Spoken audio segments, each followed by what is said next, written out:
it was, but it was about 3 or 4 years before we actually worked together. And we had just had a coffee and a chat and, just sort of been sort of put together by people who thought we would one day possibly work together. And so I had no real... What was interesting about the process with The Favourite was I wasn't quite sure what we were making. And then when I saw Sacred Deer, I understood, the sort of momentum of the film in a way. Like, so with, there's a lot of travelling shots and, going through corridors and sort of, even though Sacred Deer is very different to The Favourite, there were sort of parallels in terms of the camera. And so I remember that was quite good to see, and also just the feeling of how, the kind of energy behind the film. Mrs. Morley, we are at war. We won! Oh, it is not over. We must continue. Oh, I did not know that. In an interview, you define this research that you did, or the period movie as anachronistic. I want to know, how did this influence your research? Because if this is anachronistic, where did you put, the eye in order to choose a time period? Yeah, I guess what we just did was we thought about, if it had been invented, what would it have been?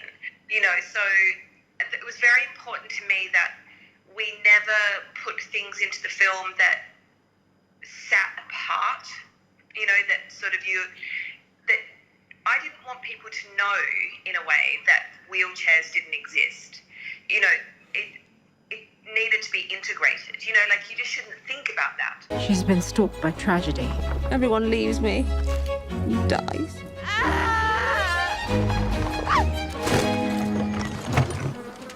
And it's the same with lots of the details in the film. So, the one that we always talk about, well, the rabbit cages, but also the blue cake. That was a scripted thing that Tony McNamara wrote, a cake covered in blue icing. Birthday cakes didn't exist at that time, let alone a blue birthday cake, So then we just had to find... So what we did was, all of the food in the film was interesting. All of the food was very detailed and beautiful. And so then there became just sort of I suppose it was consistent. So that you saw, it may not be a featured thing, but on the sideboard, there were lovely, colourful things.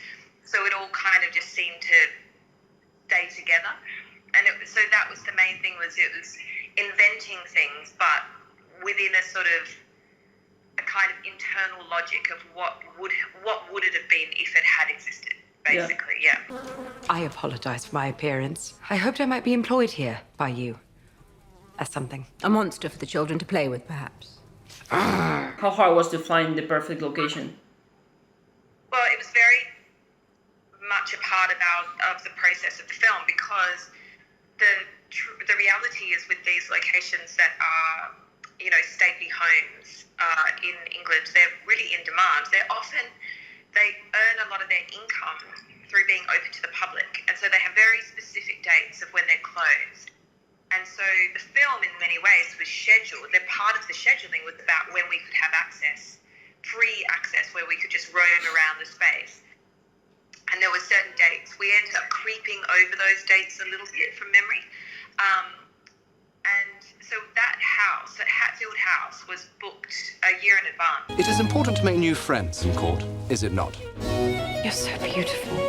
Stop it, you mock me. The house is extremely protected, because it's in the most incredible condition, like more so than other houses that you might visit for location. So it doesn't look like it's falling apart at all. Like, it's so beautifully maintained, which meant it was right for our film, because it was supposed to be representing the Queen's household, but it meant that for us to work there, we did quite a lot of detailed construction work that sat within.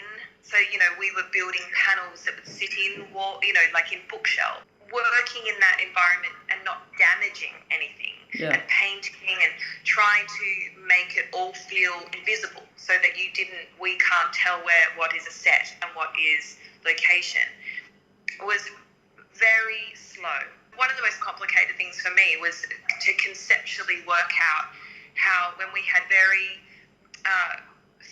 the costumes are very stylized, so they had the black and white costumes, and how I would then bring those costumes into the same film when I was working with location. So I had to, and the way I did that was having a very strict palette, so that the colours that we used in the design are very, very limited. So there was we turned our very natural real world into something that was stylised as well. And then that took a while. That took a lot of thinking. You have become close to Abigail. She is a viper. You're jealous. You must send Abigail away. I do not want to. One thing that you can say about Yorgos' cinema is the way he chooses the lenses for the camera. Did this influence your work? Did this influence the way that you have to prepare a set? The Queen is an extraordinary person. They were all staring, weren't they? I can tell even if I can't see, and I heard the word fat, and ugly. He wanted for us to, whenever we created a space, and certainly with decoration, was to always make sure there were corridors. So built into the way that we designed the rooms, there was always space for him to move quite quickly with the camera. It's so unusual to see absolutely every bit of the set. I mean, that's one of the things that was so amazing about that project. It's very unusual to have an incredibly wide-angle lens where you're seeing the ceiling and the floor, and then suddenly they'll do a whip pan and turn around and you're seeing behind where and so we felt very fortunate. I mean, we felt our work was being really celebrated. So I would always prepare everything. It's only under very extreme circumstances that I say, hey, listen, I can't give you 360 in a room because, there's nothing worse for an art department than, they turn around and they say they want to shoot the other direction. I mean, then that's just this total panic and everyone's running around and, So I would never do that unless I absolutely had to because we couldn't afford it or we didn't have time or whatever. And then that'd be very clear. So we were never kind of caught off guard. We would always do 360, but it's very unusual for it to actually be seen or celebrated. So often we do these sets and we shoot in one corner in the dark. So I was like, oh, amazing. My dear friend, how good to see you've returned from Hell. I'm sure you shall pass through it one day.